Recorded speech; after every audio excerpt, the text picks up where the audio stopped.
Picture this. You're in your car right now, engine off, rain running down the windshield. And it hits you, quietly, out of nowhere, that the person you've been for the last 40 years might be a complete invention. It's the classic quiet emergency, no drama, just a still cold realization. And that's exactly what today's chapter is about, becoming a stranger to yourself. And what I love is that Shakari skips the whole sports car midlife crisis cliche. She opens at an ordinary dinner party. There's Anna, 46, and a friend casually asks her, "So, what do you actually want to do with the rest of your life?" Just a normal question. Totally normal, and Anna gives the smooth, practiced answer. More time with the kids, a bit of travel, maybe ease off at work. But later, alone in her driveway, the silence opens up this empty space inside her. And she realizes she has no idea what she wants. Or even who's doing the wanting, because she's spent her whole life as the easy daughter, the supportive wife, the friend you can always count on. She's managed everyone else's emotional weather for so long that the wiring she'd need to check her own feelings has basically gone quiet from disuse. She's a stranger to herself. You're listening to Paya Talks. Big ideas, both sides, real depth from Paya Academy. I'm Dr. Farzin. And I'm Sophia. Today's question: when you strip away every role you play, who are you actually? It comes from Chapter 3 of The Life Skills Gap by clinical psychologist Layla Shakari, called The Stranger in the Mirror. I'll argue that finding yourself is an outside job, facing your blind spots and shedding the roles you mistook for your personality. And I'll argue it's an inside job, that you rebuild yourself from within by getting precise about what you actually feel. Let's get into it. Okay, let me build my side. If you're listening and thinking, I just say I'm stressed, what's the big deal? That's the whole point. You're doing exactly what Anna did. Reaching for a blunt instrument. A blunt word for a complicated wound. And Shakari grounds this in the lab research of Lisa Feldman Barrett. Constructed emotion theory. Right. Barrett overturned decades of assumptions. Emotions aren't preloaded biological reactions that just happen to you. Your brain builds them in real time, and it leans heavily on the words you have. So the richer your vocabulary, the more precisely you can even feel. Which is a genuine paradigm shift. But is this just about sounding articulate? Not even close, and this is the part that floored me. People who can finally separate their feelings, tell frustrated apart from resentful, lonely apart from bored, they have measurably better immune function. They bounce back from stress faster. They lean on alcohol less to cope. Wait, immune function from having better words? Literally. So the tool she gives you is a 7-day emotion journal, because you cannot find your way back to yourself if you don't have the language to read the compass. I hear you, but I've got to challenge the idea that inner language alone saves anyone. Knowing the exact beautiful name for a feeling doesn't tell you where that feeling came from. It's the starting point. Is it? To deal with the stranger in the mirror, you can't only look inward, you have to look at the gap, the uncomfortable space between how you see yourself and how the world actually sees you. And Shakari brings in this great framework from the 1950s, the Johari Window. Luft and Ingham. That's the one. It maps the parts of you that you're aware of against the parts everyone around you can see plainly but you're completely blind to. And then she layers in Peterson and Seligman's big cross-cultural study of the 24 character strengths to separate who you actually are from the roles you put on as a kid just to survive your family. Anna's tragedy wasn't a shortage of adjectives, it was a hardened, wrong self-image she'd mistaken for her identity. But that empty space Anna feels in the car isn't only poetic, it's close to literal, a missing set of pathways. And the reason precise feeling boosts immune function comes down to something called allostatic load. Okay, unpack that one for us. When all you feel is a big, vague wave of bad, your brain's alarm system, the amygdala, reads it as a huge, unsolvable threat. So it just keeps the stress hormones pumping because it doesn't know what it's fighting. Right. But the instant you can name it precisely, oh, this is disappointment, or that's guilt, your prefrontal cortex, the thinking, executive part, switches on. It files the threat as known and manageable and signals the body to stand down. So the precise label is almost a neurological off switch for the panic. Exactly. Think of it like a painter learning to see specific shades. Before you can paint the real picture of your life, you need the palette. Without it, you reach for the same blunt comfort every time. The nap, the glass of wine, the scroll. Whether you're sad, angry, or ashamed, you're just throwing gray paint at the canvas. But if Anna can name it, this is a low, quiet grief for a self I never got to meet. That calls for a completely different response. The adjectives aren't decoration. They're the mechanism of change. I see the analogy, but a better palette does nothing if you're sitting in front of the wrong landscape. I don't think she's in front of the wrong landscape. I think she is.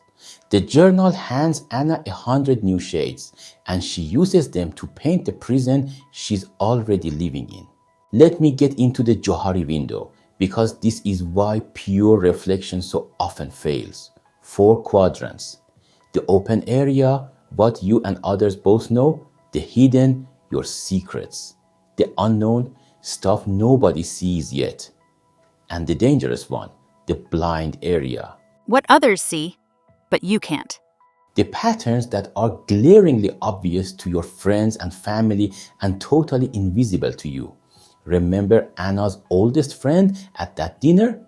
She had this gentle little expression every time Anna gave one of her smooth, easy answers.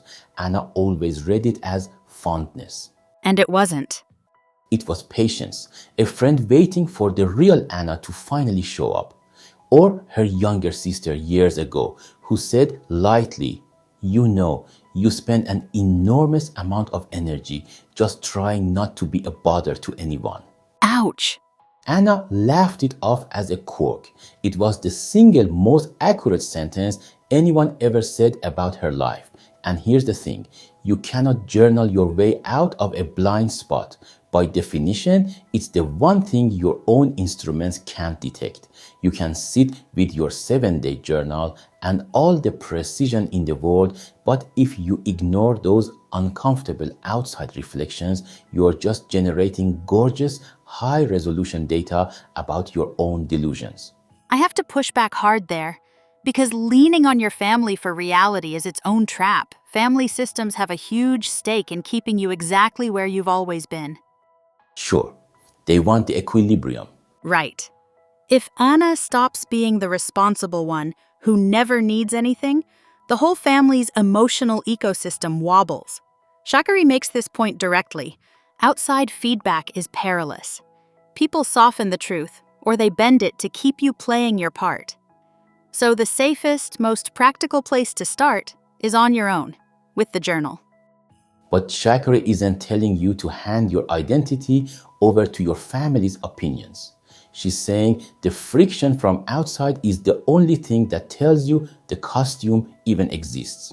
And I'd say you don't need the friction if you build the inner muscle of noticing.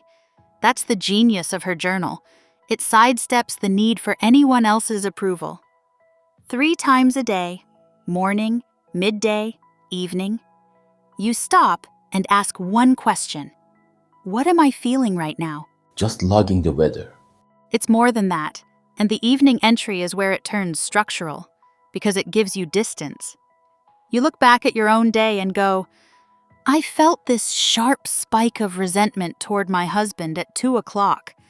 And looking back, it was because he cut me off twice at breakfast, and I just swallowed it to keep the peace. Okay, yes, that's useful for daily regulation. It's more than regulation. That independent practice builds the inner steadiness you'll eventually need to handle the hard stuff. without having to march out and demand brutal honesty from a sister who might just be projecting her own issues onto you. The journal catches the daily weather, I'll give you that, but it misses the climate. Let me take us to the deepest cut in this chapter, the difference between what you are and what you do. This is where Peterson and Seligman matter, and the key isn't that they wrote down 24 virtues, it's that they did this enormous cross-cultural historical study to show that things like curiosity or love of learning are intrinsic, universal human drives. Whereas being the easy daughter is just an acquired survival tactic. And the ones that are truly yours Are your signature strengths. Here's the gut punch. By her 40s, Anna would have told you, no hesitation, that being the responsible one was her great strength, her nature. But the text is brutal about it. That wasn't her nature. It was a habit. She stepped into the responsible one at 4 years old because her parents were volatile and leaned on her. By 7, she was managing the whole household's mood to head off explosions. By 12, she was the confidant. A costume she put on to survive, and wore so long she thought it was her own skin. And when she finally took a real strengths assessment, her actual top strengths were curiosity, love of learning, creativity, all buried. That's the tragedy. Underneath the costume, the muscles of her real strength had wasted away from 20 years of disuse. The habit eats the strength. The role eats the self. A journal can tell Anna she's tired on a Tuesday. Structural analysis tells her why. She's been performing a one-woman play for 40 years. And I'll challenge that completely, because you're treating the journal like a little symptom tracker. The text is explicit. Asking that inner question over and over physically rewires how the brain processes experience. And here's the question back at you. How do you even realize you're wearing a costume without the inner language to feel its weight? Go on. Barrett's research shows this precision is trainable. As your brain gets better at finding the exact word, that vague exhaustion that used to just mean take a nap starts to reveal itself as something specific. The heavy, suffocating grief of holding up a persona. And that exact realization is what leads you to the buried strengths you're talking about. You can't spot the costume from outside until your inner vocabulary is sharp enough to feel the friction between the role and the real you. I'll concede that. A sharp inner language makes the realization land harder and more precisely. But look at the question Johari uses to fuse both our views. To get under decades of conditioning, she asks the reader to sit with one thing. Oh, I love this question. It's so good. She asks, if no one needed anything from you, no roles to fill, no expectations, no family to hold together, nothing pressing on you, what would you find yourself drawn to? And for almost everyone, the first answer is the practiced dinner party one. Johari says, let that rise and let it pass. What's underneath it is the real, uncharted ground. And you need the inner stillness to even hear it. You do, but here's her big caveat. And it's where I rest my case. For a lot of people, especially the lifelong performers, there is no clear answer. And the absence of an answer is itself the data. The blank space, the silence, the not knowing, that's the start of the structural reckoning. And you don't need a fancy vocabulary to fill a blank space. The blank space proves my point. The roles have been driving the car so long that the real self isn't even riding shotgun anymore. It's locked in the trunk. You don't journal your way out of the trunk. You have to realize the car's been hijacked. That's a grim image. It is. But okay. Except noticing that blank space without instantly trying to fix it, or judge it, or panic, that takes enormous emotional regulation. And that regulation is precisely what the journal trains. Her rules are strict and deliberate. When you name a feeling, you don't explain it. You don't fix it. You don't judge it. You just describe it, like reporting the weather. Creating that bit of detachment. Exactly. Without that training, the second someone hits that terrifying blank space, they panic. And they bolt right back into the old survival role just to feel useful again. The journal is what gives you the capacity to sit in the car, in the rain, and feel the ache of the empty space without running from it. So, my case is this. To chart a new course, you first have to read, accurately, the specific feelings moving through your body right now. That precision is the bedrock of finding your way home to yourself. And mine, naming your state is valuable. I won't deny it keeps you steady. But the deepest self-discovery asks for something braver than inner calm.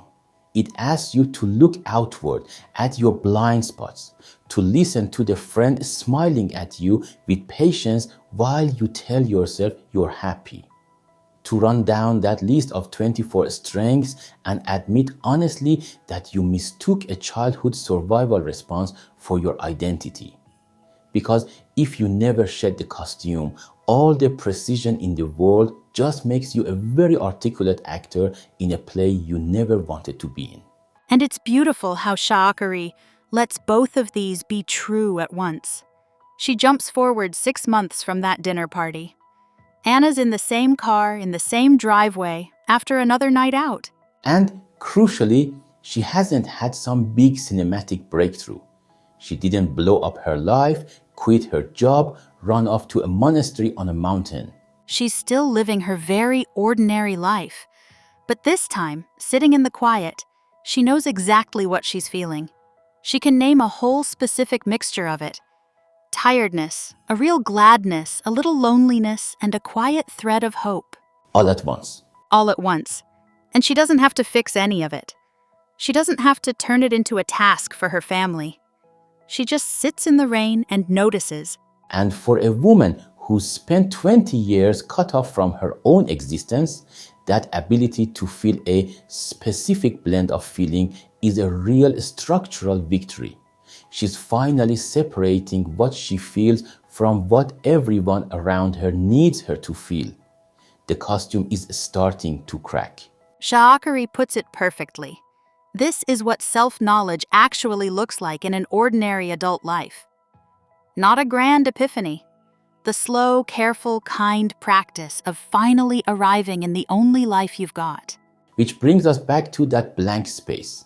The moment the X-ray of your life comes back murky and you realize it's the machine itself that needs recalibrating. So we'll leave you with Shakri's question. Sit with it this week. If no one needed anything from you, no roles, no expectations, no one else's weather to manage, what would you find yourself drawn to?